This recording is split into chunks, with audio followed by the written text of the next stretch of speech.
Hello everyone. Oh, whoa, that's a weird filter on this. No filter. Okay, no filter. Hi everyone.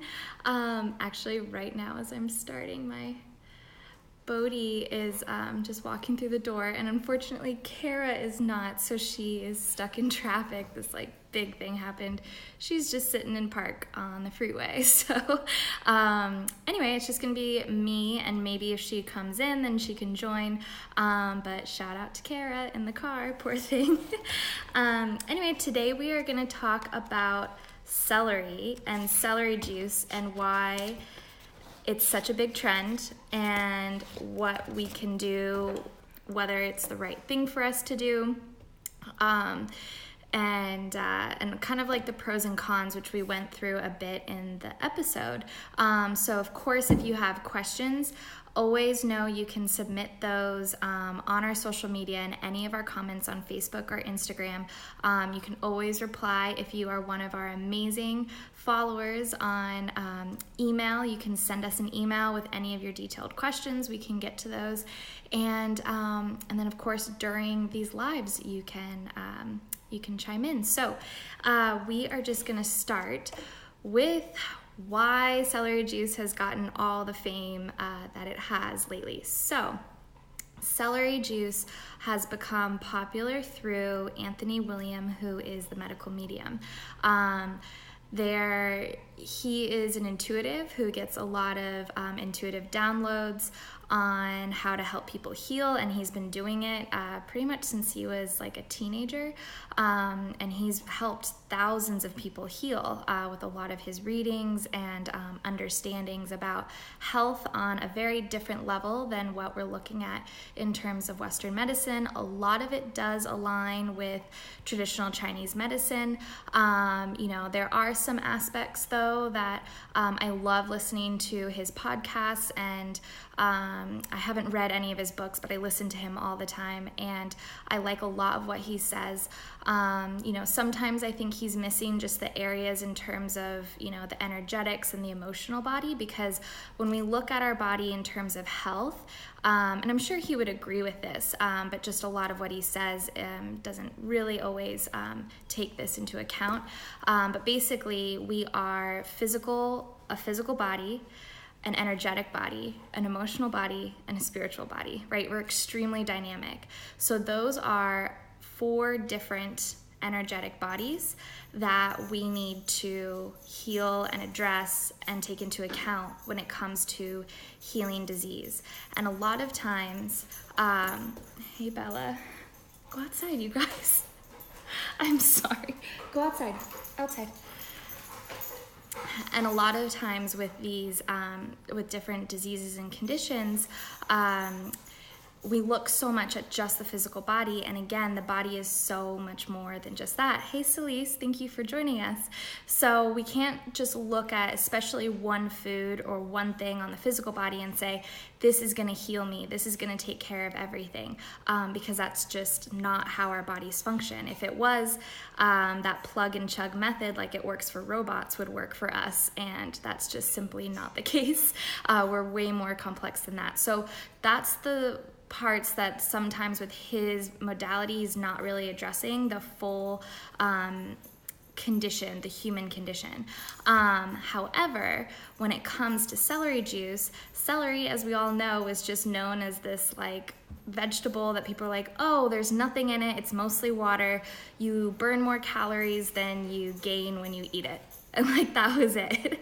But so he's brought to the forefront, no, celery has a lot of amazing things in it. And it is so healing, as we know, with so many vegetables, right? And so now it's kind of being touted as this superfood. Hey guys, go away, go outside. It's being touted as a superfood when we know pretty much every vegetable is being touted as a superfood, because guess what? They all are superfoods. So if we stay on this train, we're gonna keep learning, oh, guess what? Radishes are the new superfood. Or like Kara says, bok choy is gonna be the next superfood. That's her joke on the next thing, right? Because it's all right, let's just admit every food is a superfood. Celery though is really high in minerals. So it has all of your Electrolytes. We hear electrolytes all the time. What is an electrolyte? Electrolytes are salts, right? So here's a little bit of a contradiction. In our culture, in our modern world, we demonize salts, right? Hey, Kara, she's parked on the highway, poor thing. Hey, Kara. Hey, Kim, thanks for joining. So we demonize salt, right? And it is true, salt is a bit of a hardener. So when it comes to heart conditions, hardening of the arteries is something you don't want to do. So that is why you want to reduce a bit of the intake of salt. But we want to make sure we're still getting in, and we're talking sodium here, good quality sodium salts into our diet, because if we have too little, that depletes the body, specifically the kidney element. If we have too much, that overwhelms the kidney element, right? So we want to be right in the middle. We want to be cooking with salts, high quality sea salts, pink Himalayan salts, anything that's untouched, unbleached. The Morton stuff is awful. If that's in your cabinet with the girl with the umbrella, it's terrible stuff, even if it says sea salt. Really go get yourself some high quality salt. So that's sodium. There's also magnesium and potassium and all these other things, which are all salts, right? And they're all what we know as electrolytes. So here we are saying don't have sodium, but oh, we want electrolytes, right? Well, let's see really what's going on. The thing about all of these salts too is that they are the building blocks of our cells. So when we live in a world that is very depleted of minerals, because one, even if we're growing organic produce, our soil is so depleted from bad farming practices that we're not getting any of the minerals, the iodine, all of those things we used to get in pure soil with good rotations of crops, good nitrogen in the soil. All of those things have been completely depleted. So even if we're growing organic produce, we're still not getting that mineral content. So we're all really lacking minerals, we're all really lacking vitamins, and we're all usually really lacking hydration. So celery has all of those things, right? It's incredible. So it's going to be extremely hydrating. It's going to feed all of our cells and give us that deep strength. When it comes to the minerals, that is where it's going to be nourishing that kidney element. And the kidneys, they love minerals. They get so depleted, one, because of lack of good quality diet, but two, because of our stressful lifestyles, right? Remember, our adrenal glands sit right on top of our kidney elements. The adrenals secrete all of our stress hormones, and when they get fatigued, they rely on the kidneys. Then the kidneys get fatigued. So then in Chinese medicine, that's where your Jing lives. So your Jing and your life force energy gets depleted, right? So in order to replenish that, we need to lower stress and have better capabilities of, meditation and breathing to help us get through a lot of the stress that we deal with on a daily basis, but also we're bringing in these healthy foods. So this is why celery juice has been successful and why people have loved it, right? But the thing we want to also take into account is that it's juicing. So when we look at juicing, we've talked about it in our cleansing episode. Juicing is fantastic. It's a way of cleansing, right? We want to be very particular about when we juice, especially in these big high doses, right? We're juicing as our diet or anything like that. The best time to do that is during the springtime, because that's when the body wants to clear. If we're doing that in the middle of winter, it's pretty harsh on the body. It's going to be depleting and clearing and cooling the body, when instead we want to be building that kidney element and warming during the winter. So we want to look at juicing as supplementing. Supplementing in general, again, this is another area where we go way off with supplementation. We, in our culture, think it's okay to supplement every day, the same supplementation year in, year out. A good rule of thumb with supplementation in general, if you are taking any vitamin supplements or anything like that, 3 months on, 3 months off, because it gives the body time to clear, time to process everything, and then you can bring it back in if you're trying to treat a specific situation. Same thing is true with juicing, right? We want to do it as a supplement, because all the fiber is taken away, so it's just the water and all of the nutrients, which is amazing. So it's going to be really easy for the body to absorb, right? Just like a supplementation, it's more concentrated, right? So we're absorbing all of that, which is going to be really simple for the body. But we also are cooling and cleansing. And so sometimes, depending on your condition, that might not be great for you. For Kara and I specifically, we tend to run more cold and more fatigued and more tired, kidney related. It's very kidney related. So we need to be careful about eating too many raw and cold foods.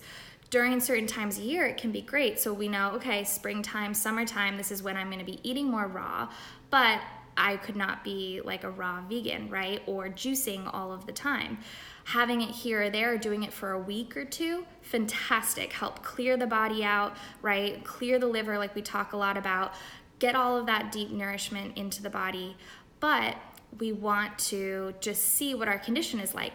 If we're on the other side where we have a hot condition, right? We have maybe heart condition or congested liver, which is related to the heart, diabetes, anything like that, then maybe, yes, we need more of that cooling and juicing. So then juicing would be really good for you.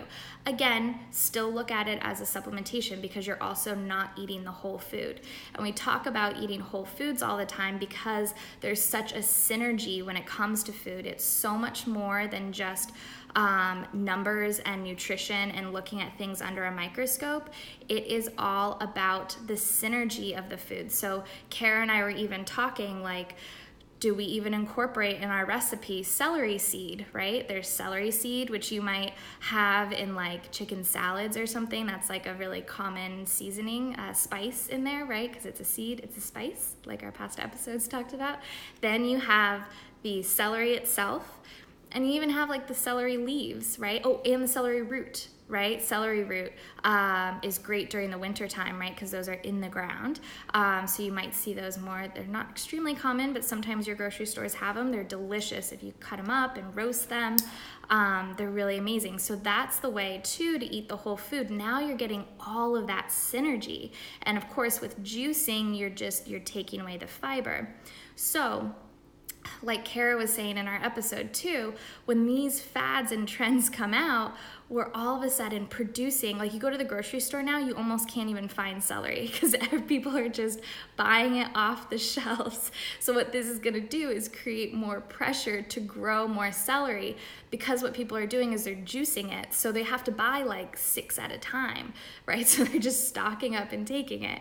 But then now you have to make sure you can keep up with that. So now they're gonna look at how can we grow it harder and faster and more, which is more pesticides, more genetic modifications, if that's going to help out with the process, all of these things, right? This is how supply and demand works with food. It doesn't work in our benefit, right? It works in the money benefit. It doesn't work in our health benefit. So we want to take that into account too. So that's kind of looking at the pros and cons of juicing. Like, is it maybe the right thing for you? Maybe you could do it for a short period of time. Great, go for it. I mean, it's vegetables, and that's what Kara and I do love about these food trends is it's just bringing more awareness at the healing powers of vegetables and food from the earth, which is exactly what our earth needs. So again, try it out if you want and see how that makes you feel. But just know that doing it for a chronic period of time, give your body what it needs and then stop, right? We don't need to go full bore, right? This is just, these trends go too full bore.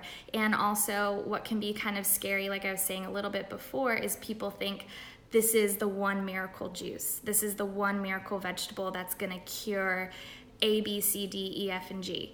Because unfortunately, the medical medium does say that. He says this can cure everything. And mind you, he has helped thousands of people heal through his practices. So he's on the right track. But when it comes to something like a thyroid condition or, other conditions that he deals with all the time, it's a very dynamic thing. And in Chinese medicine, and again, I think you would agree with this, that disease proliferates physically when there's an energetic, emotional, and spiritual imbalance, right? That imbalance happens first before our physical body gets out of balance. So when we're just treating the physical body and think, okay, I can just take this medication or take this vitamin or take this celery juice and everything's going to be okay, it's not. It might help some of the symptoms, right? And we might be nourishing ourselves better, and that's great, and we really want to. We really want to build that physical body. But we're not really taking into consideration the root cause of where this is all coming from, right? Louise Hay has a really great book called Heal Your Body, if you're interested in a lot more of this, coming from this idea of daily affirmations of what we say to ourselves, how that proliferates physically, right? So we see these commonalities between certain diseases and beliefs or traumas or things like that in the past, right? So we can actually flip that script and actually start healing ourselves if we take into account this energetic, emotional, and spiritual body and really start healing there, as well as taking care of our physical body, right? So this is why health is holistic, and we need to really make sure, instead of looking deeper under a microscope, we actually step back and really take a bigger picture, look at what's going on, because that's how we heal. It's from back here. It's not from in here. Because again, we're human. We're dynamic humans. We're not robots, right? So that's, again, kind of getting bigger picture. And that's what we talk a lot about in the episode is, just this understanding of it's not a one size fits all. It's not a one pill thing. This concept really came from, the 1800s and even before, when we were really starting to get in the laboratory and creating things synthetically, which was mimicking and copying nature. And we thought, oh, we could do it ourselves, right, in the laboratory. Well, now we're starting to get further and further away from the earth. So then it was really good. Medicine is fantastic at treating symptoms, taking pain away, which is really needed, right? So there's a need for medicine, 100%. But where it gets dicey is when it's coming over into all of these chronic diseases, and that's not really its place. That's where we go back to the earth. That's where we look at the whole condition and go, okay, what's going on with this person who has lung cancer and has never smoked in their life? We obviously can't look at that under the microscope. We gotta look bigger, gotta step back and say, okay, what's really going on here, right? What do the lungs represent in the body? They represent sadness and grief. What is cancer? What is this, right? We gotta really take a bigger picture and go, oh, okay, this is why this person is developing this condition, right? Rather than going in and saying, we have no idea, but let's treat the symptom. Okay, now it's gone and we can move on to the next patient and, go on like that. So just in general, this one pill, quick fix idea has kind of come from a good century of us starting to shift into that mindset. We need to shift out of that mindset and shift into this understanding that health is much bigger. Not that it's complicated. It actually is very intuitive. It makes a lot of sense, but we just need to step back and make sure that these practices are actually going to be right for our body. So, and again, kind of getting into these mineral salts as well that the medical medium talks a lot about. He said a lot of them haven't been discovered by science yet, and I'm sure that's totally accurate because they equivalate our knowledge of nutrition from the Western nutrition as they know more about the moon than they do nutrition and food. That's pretty accurate, right? We haven't been studying it for very long. Doctors only get a half hour of nutrition class taught to them in their whole program, things like that, so yes, we don't know a lot from the Western perspective of nutrition, but what we do know is what, thousands of years of evolving alongside these plants with the seasons and the moon and all of this energy, right? This has been here for a long time.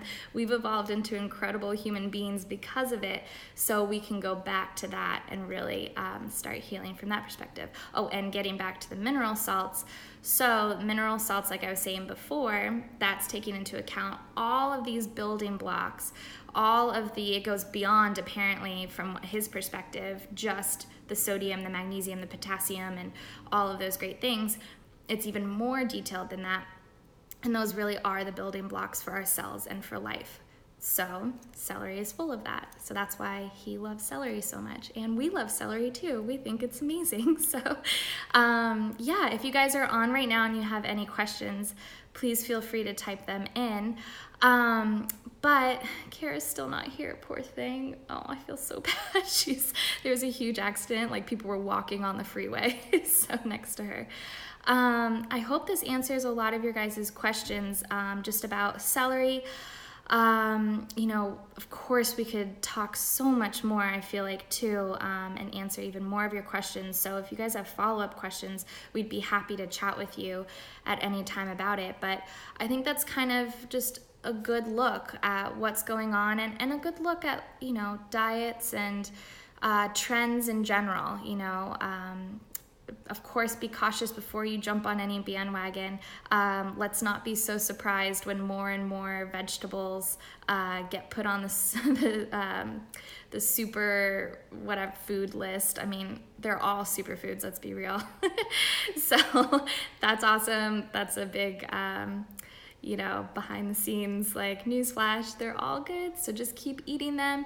Keep eating all of your vegetables. The earth provides us everything that we need to balance, heal, and thrive, right? That's what Kara and I say all the time. That's our mantra. And we actually just filmed our medicinal herb episode, which is coming out next week.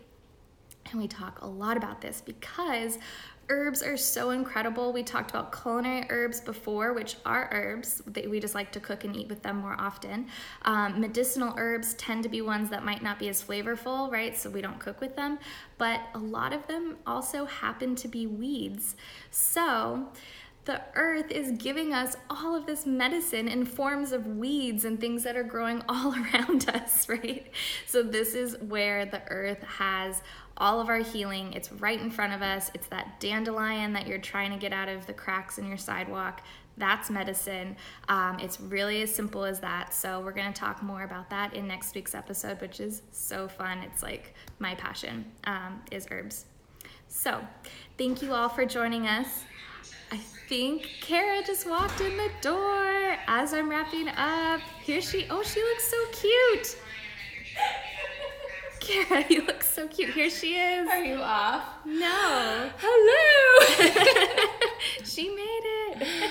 This talk has been amazing. I've been listening to it in traffic. Gosh. Yeah. Hi. Well, we were just going to say goodbye. Okay. All right. Thank you guys so much. We'll see you next week, next Thursday. Bye. Bye.